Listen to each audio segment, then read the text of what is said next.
It's a win on J-Day for Manhattan women's lacrosse as they take care of Wofford 12-3 here at Gaelic Park. I'm now joined by junior defender Emma Cation after the win. Emma, congratulations, season low in goal output. What went right defensively today? Well, we've been focused on practicing things that we can control, so a lot about communication and trusting each other and really putting in all your effort, so just the things that we can control.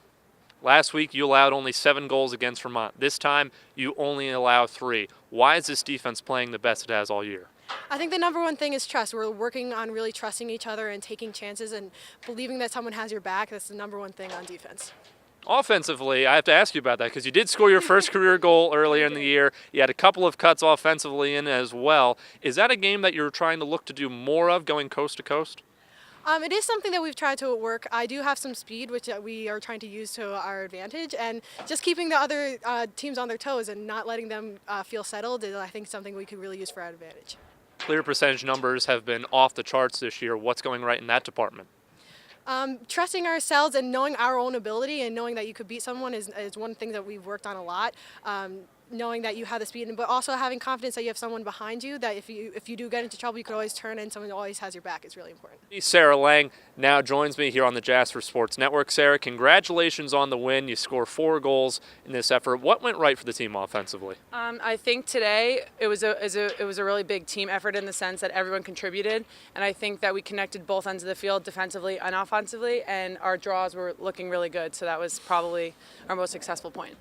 You were not taking many draws earlier in the season. You get a lot of opportunity there today. How do you feel that went? I actually took the draw last year, believe it or not, so it's just a little something up my sleeve when we need it. But I feel very comfortable on the draw. I have height, so I use that to my advantage. How were your teammates able to allow you to get the necessary cuts in front in order to get your goals? I think one of the strongest things about our attack is that we know each other individually as players. We know what our strong points are. If it's a driving game, we know to clear through. If it's a feeding game, we know to make the cuts and, make good passes. Coming up, you have 2 more games, 2 and 3 days to wrap up this homestand. What do you need to do to keep your body sharp playing 2 games close together? Definitely just got to keep working hard at practice. Got to go to the training room, take recovery, ice baths, et cetera, et cetera, et cetera. But we're a well-conditioned team, and we definitely come every day, and we don't ever slack. So I think by going hard every single week, we definitely are prepared for the weekends.